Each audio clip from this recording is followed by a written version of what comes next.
Welcome to the Mortarboard, the administrator's source for solutions in higher education.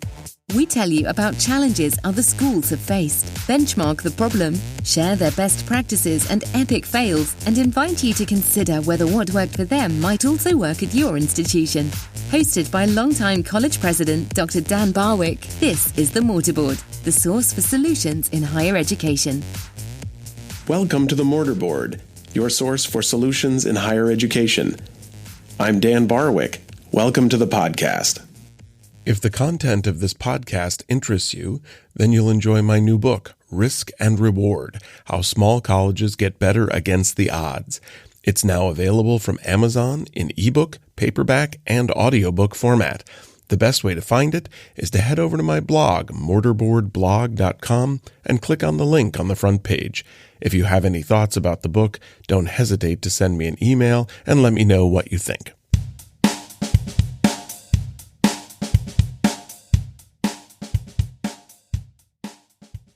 My guest today is Komi Frey, Research Fellow at the Foundation for Individual Rights in Education, also known simply as FIRE. FIRE's mission is to defend and sustain the individual rights of students and faculty members at America's colleges and universities. The organization was founded in 1999 by University of Pennsylvania professor Alan Charles Kors and Boston civil liberties attorney Harvey Silvergate, after the overwhelming response to their 1998 book, The Shadow University: The Betrayal of Liberty on America's Campuses. Komi Frey earned her undergraduate degree from the University of California, Davis, where she conducted independent research on the role of attachment security in children's prosocial development. She then worked as a lab manager and taught undergraduate research assistants how to identify subtle indicators of research subjects' psychological states. She went on to pursue her PhD in social psychology at the University of California, Riverside, where she was a National Science Foundation Graduate Research Fellow. Komi's research investigated the conflicting values that shape professors' views of policies aimed at promoting diversity, equity, and inclusion. Komi Frey, welcome to the podcast. Thank you so much for having me, Dan. It's a pleasure to be here. Now, FIRE has existed for some time and has done work that has periodically gotten a lot of attention. But for our listeners who may not be familiar with the organization, whether inside the United States or outside, can you tell us a little about its origin and its purpose? Of course. Well, FIRE is a nonpartisan, nonprofit organization, and we're committed to defending the rights of students and faculty on college and university campuses across the United States. And when I say rights, what I mean specifically is the right to freedom of speech, the right to freedom of association, due process, legal equality, religious liberty, and sanctity of conscience. All these rights are really what we believe liberty entails, and that's what we're committed to protecting. My research is specifically focused on freedom of speech and academic freedom, and it was founded by two individuals who had very different ideologies politically, but shared a commitment to the pursuit of truth, the pursuit of understanding, the pursuit of an open, free society. And I think that's what really has set the foundation for what FIRE currently is. It's a group of very diverse individuals from all different backgrounds who have very different perspectives, but who are all committed to preserving the individual rights that ensure that we have liberty. And I think that's something that I'm very much committed to, and it's something that I've only been at FIRE for about 1 year, but I've seen that to be something that's so pervasive, so constant in our organization, something that I'm so committed to. It's so important to have a nonpartisan commitment to the qualities that ensure liberty. Well, FIRE keeps something that it calls the Scholars Under FIRE database. What kinds of incidents is it tracking? How far back does that data go? Yeah, that's a great question. So the Scholars Under FIRE database has really been a project I've been spearheading for as long as I've been at FIRE, for about a year. Before I was at FIRE, my senior colleague, Sean Stevens, he just had this idea that we may as well track these kinds of cases because they seem to be rising. And so when I joined FIRE about a year ago, I really built out the database, and together we've been really working side by side ever since. And so the Scholars Under Fire database, it provides comprehensive documentation of the attempts that have been made since 2015 to professionally sanction scholars for ideological reasons. And so we track a wide range of incidents, but the most common ones involve scholars who are trying to discuss a sensitive topic in the classroom, or were trying to express a controversial opinion online, be it on social media or in an op-ed, or in some cases in published research. Let me just ask a clarifying question. So in the beginning, when I talked about the origin and purpose of the organization, you referred to faculty and students, and I've just sort of changed the language right there by talking about your Scholars Under Fire database. When you say that you are looking at these incidents involving scholars, are you referring just to faculty or to students as well who are doing scholarly work? I'm just curious.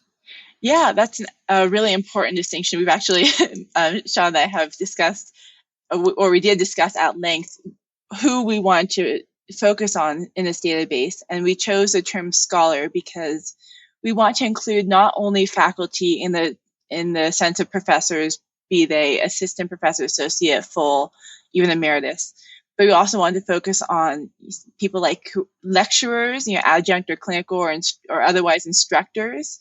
We also wanted to focus on postdoctoral researchers and research fellows affiliated with universities. Basically, all of these individuals who are working in academic contexts, who are contributing to scholarly discourse through their teaching of students in higher education and through their publication in peer-reviewed journals and other settings, all of which are peer-reviewed. And the reason we chose the term scholar is that we wanted it to be broader than faculty or professors, but not so broad that it includes anyone who works outside of a university. Right. No podcasters. Let's talk about the report that you authored that actually prompted your appearance on this podcast. It's called Scholars Under Fire, the 2021 Year in Review. Was 2021 particularly noteworthy in your view in the area of campus free speech? Yes, well, we had a report prior to the 2021 year review, which was our large report, which included 2015 to about the first half of 2021, but really it was just 2015 to 2020. And so we wanted to include this sort of follow-up report just focused on 2021 because it was a unique year, given that it was a year following all of the things that happened in 2020. And it was noteworthy because we saw that things really haven't gotten better since that tumultuous year, 2020. In fact, so in 2020, we saw a record number of sanction attempts. We saw 134 attempts to sanction scholars. Then in 2021, we saw 116. So one might think, well, that's a slight decrease. But when you consider that back in 2015, which is when we started collecting the data, there were only 29 attempts in that year. So we can see that the problem has definitely gotten worse. And this year, so we haven't even gotten through the end of March, we've already seen 35 attempts. And so at this rate, this year of 2022 is projected to be worse than 2021 as well as 2020. And so not only are we concerned about 2021, but also it doesn't seem like 2020 was an anomaly by any stretch. Well, let me ask a follow-up question about 2020 and 2021. You described how there was a substantial increase. And of course, when I think about 2020 and 2021, what I think about is the pandemic. And I think I have some obviously naive and uninformed idea that it would be difficult to sanction scholars in that environment when campuses are largely online, work is being done remotely. There's not quite the same sense of the physical marketplace of ideas that characterizes the college campus. In other words, it's difficult for the mob to form. And I just wondered, I'm surprised, I guess, that 2020 and 2021 would have such a significant number of these incidents when people are socially distant. Can you comment on that? Yeah, absolutely. I think it does make sense that one would expect, given the fact that so many things were online and campus culture changed so much, and in some ways maybe even was put on pause, all these sanction attempts would be put on pause as well. And I think the fact that we moved online, actually, it made it more easy, especially when you're not in person, when you're not seeing, say, a professor in front of you in the classroom teaching a lecture. There's a distance where you can, in some ways, dehumanize the individual that you're offended by. You're not really able as much to take in the nonverbal cues about that person's intention. You don't really see them as human. You don't see them as somebody who also maybe would suffer repercussions if you were to, say, demand there be an investigation or some other form of sanction. And that's fascinating. So you mean that I can easily picture that in class, a teacher might say something that can be interpreted a couple of ways. A student is surprised or dismayed, raises their hand immediately, asks a question. The teacher clarifies it, and the moment is sort of diffused. And that probably can't happen in the world of social media. Exactly. And it's very different being online communicating with people than it is being in person, in terms of, I think it's easier, as we see the people when they're interacting on social media, say on Twitter, it's really easy to say things. If you're upset, you say things that you would never say to somebody in person. And so there's a difference in how we also evaluate people and what we're willing to do online. So you might not be willing to go up to that person and tell them that they should be fired, but you maybe are willing to start a petition saying that person should be fired. And you're not looking that person in the eyes and telling them what you want to have happen to them, but you're still able to have that same effect by creating a change.org petition, for example. And there's such a combination of factors in 2020, especially with the pandemic, and then the BLM activities and the death of George Floyd. And of course, it being an election year, it's just a lot of things at once. And we were isolated, and probably there were a lot of tensions that were higher than they would otherwise be if it were not for the pandemic, if it were not for every other factor. And it was a combination of things that really made it easier to target people, made it easier to be offended, and made it easier as well to gain social credit, social status from trying to target and sanction people who were transgressors. That's just fascinating. You describe what you call targeting incidents. Mm-hmm. Now, can you be clear, what's the difference between a targeting incident and ordinary criticism? Yeah, so that's a very important question. And I want to preface it by saying that the vast majority of the time, when people demand professional sanctions, they're engaging in a targeting attempt. They are engaging in constitutionally protected expression, just as they are when they engage in ordinary criticism. So that's not the distinguishing factor. The difference between a sanction attempt or targeting incident, as we call them, either of those phrases, versus an ordinary criticism, is that a sanction attempt contains a censorious element that ordinary criticisms do not.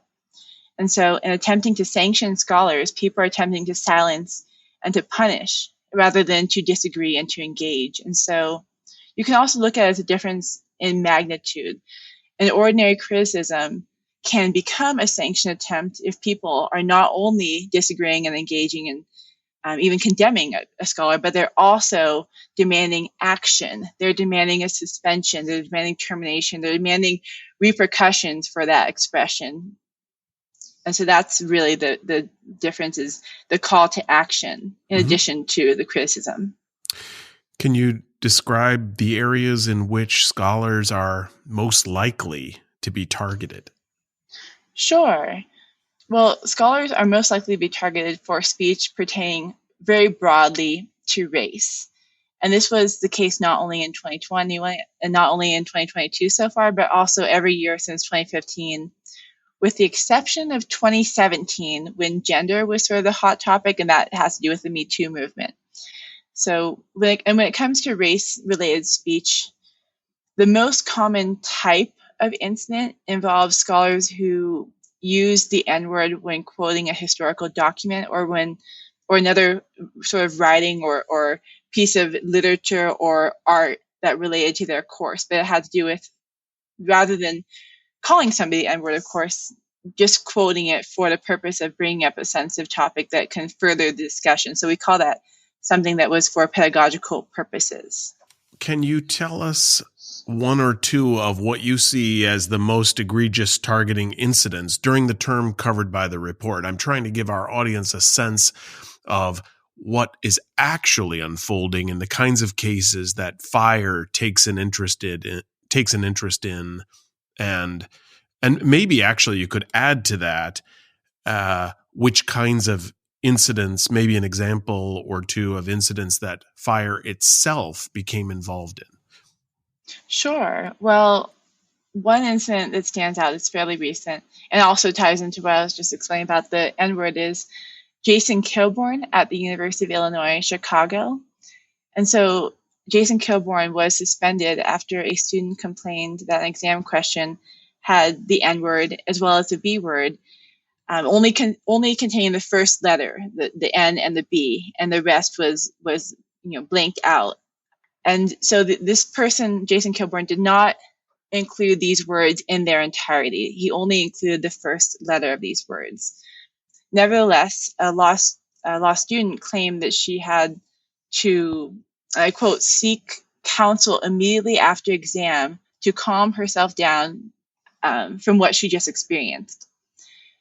And there's also a call to action petition against Jason Kilborn. It garnered over 400 signatures, and it contained a list of demands.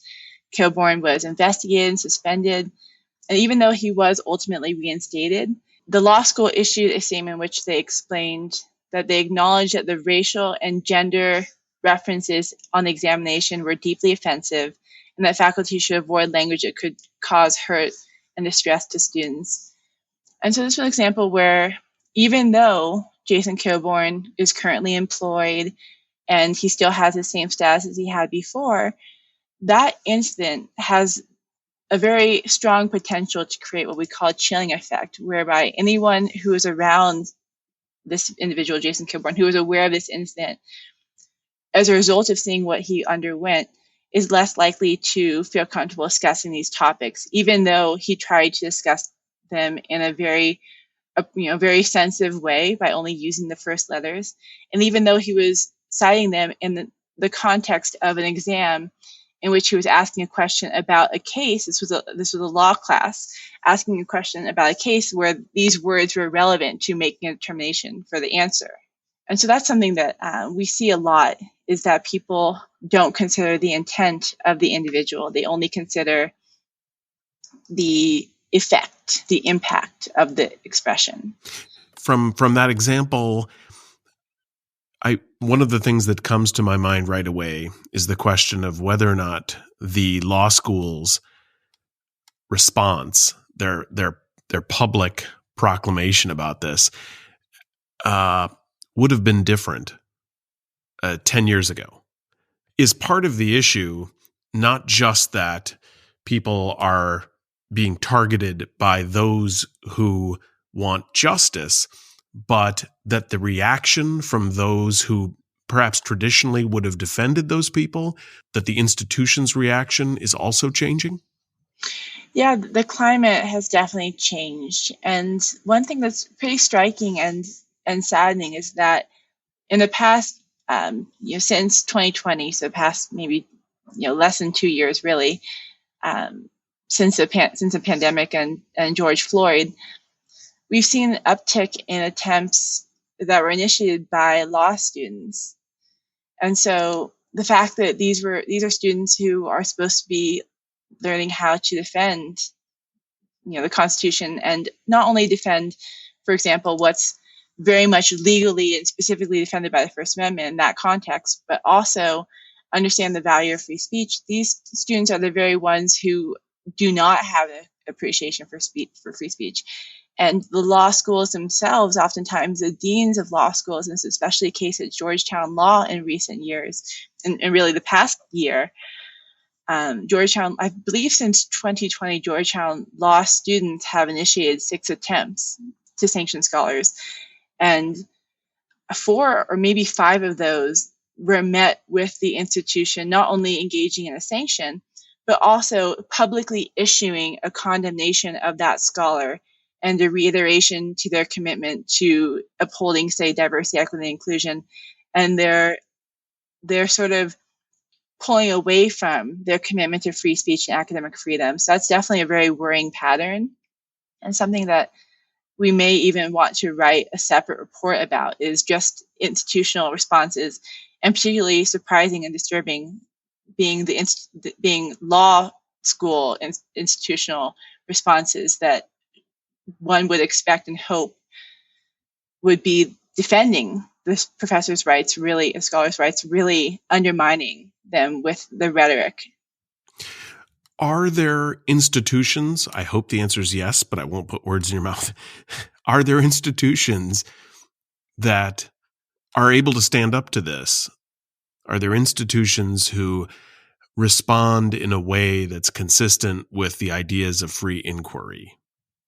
You know, the University of Chicago has long been an exemplar in this regard. They have the Chicago Statement, which what we do is we track the number of institutions across the country who have adopted a similar statement. But basically, University of Chicago Statement is really designed to state unequivocally that free speech, academic freedom, supersede the other commitments that the university may have. And that's not to say the other commitments are not important, but that in those situations in which the two come in conflict, free speech and academic freedom will be protected.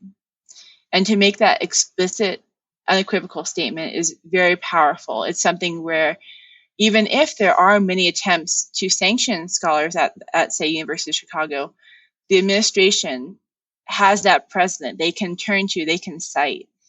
And also, because they have that Chicago statement, that may contribute to the creation of a culture where students and others are less likely to even attempt, because they don't anticipate they'll be as successful as they will be at, say, Georgetown Law, which has continually kowtowed, has continually yielded to demands for the sake of other priorities besides free speech and academic freedom. Do you see a limit to this, or do any of these schools that adopt these statements, what is the limit that they draw? That is, what I guess the simplest way to ask the question is, what is the speech that is not protected? What can a professor say that would cause them, say, to lose their job? That's an important question. And we grappled with this quite a bit, Sean and I did, when we were thinking about what should even constitute as a sanction attempt that is for specifically for ideological reasons. And so what we could have done is we could have just looked at all of the attempts to sanction scholars for constitutionally protected expression, which is actually broader than for ideological reasons. And so we chose to use a phrase for ideological reasons instead of for constitutional protected expression, because there are certain forms of constitutionally protected expression that we believe that institutions might be justified in sanctioning scholars over. Universities have the right to have certain codes of conduct that, for example, prohibit expression that doesn't, say, meet the legal standard of harassment, but is nevertheless contributing to a hostile work environment to an extent that we can't say that it's so much ideological as it is purely for the sake of actually allowing people to learn without fear of being not so psychologically uncomfortable, but physically scared. And so we don't include incidents that involve allegations of harassment where it's clear there was a behavioral component that wasn't associated with a related ideological component. And even if that behavior was not found to meet the legal standard of harassment, it was clear that it wasn't like this person had controversial views and people were just going after them because they happened to put their hand on somebody's shoulder once. It was clear that it was pretty much solely because of this individual's physical behavior involving other people that may or may not have been constitutionally protected, but was not ideological in its expression. For my final question to you, and I have to figure out just how to kind of frame this question the right way. Honestly, it sounds like what you're describing is a kind of spiral in which students or members of the larger community are outraged. They take action. Because of the outrage, a school feels pressure to support the community rather than the scholar. Then the fact that happened somehow has that chilling effect you describe, and it increases the likelihood that cycle will repeat itself. And so because it becomes, a precedent has been established and it becomes the norm that people can decry someone who has simply expressed themselves. Originally, I wanted to sort of ask the question, what do you think accounts for the increase in the number of incidents since 2015? But I'm going to frame the question the way I did to you because I assume that there is more at work than just that kind of spiral I'm describing. I'm wondering if there are larger legal or sociological factors at work that I don't know about or I don't understand. And I wondered if you could explain from your perspective what factors are accounting for this increase. Sure, that's an important question. All these questions have been very important.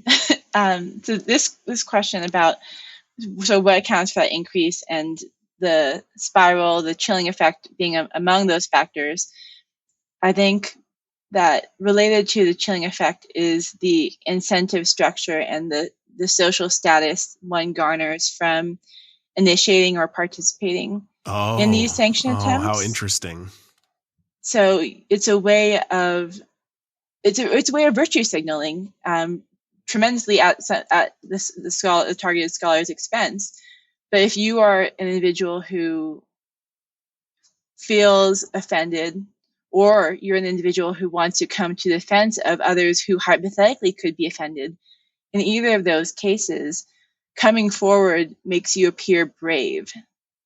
And supporting that person or those people makes you come across as courageous and as somebody who's trying to, rid the world of wrong. You're on a moral crusade. You want to eliminate racism and sexism and all of the other social ills, and you can demonstrate to yourself and to others around you that you are a good person by doing this. And you're able to do this with much more effectiveness thanks to social media, where you can really virtue signal to more people than you could if you're just having conversations one-on-one or in small groups with people. You can really broadcast to people far beyond your existing social network, to people at other schools, people across the country, that you're the one leading this charge. And it's easier as well to circulate petitions and to garner outrage online for things that people did in contexts that maybe in the past couldn't have been documented or spread as easily. And also you can share things that people expressed in private settings, things people expressed that they didn't ever want others to hear. That can all be shared. And so there are so many more opportunities to catch somebody engaging in something bad, and so many more people who you can broadcast to that you're helping to solve the problem. My guest has been Komi Frey, Research Fellow at the Foundation for Individual Rights in Education, also known as FIRE. You can follow Komi on Twitter at KomiT. That's KOMI_TEA. Komi Frey, thanks so much for being with me today. It was my pleasure. I really enjoyed this. Thank you for having me on. Thanks for joining me. Please feel free to email me with questions, comments, or suggestions for content that you'd like to hear about. You can reach me at mortarboardpodcast@gmail.com. Consider stopping by my blog, mortarboardblog.com. The blog contains links to stories that I think will interest you, podcast transcripts, and articles I recommend. You can also like me on Facebook at Dr. Daniel Barwick or follow me on Twitter at Daniel Barwick. Looking forward to talking with you in the next episode.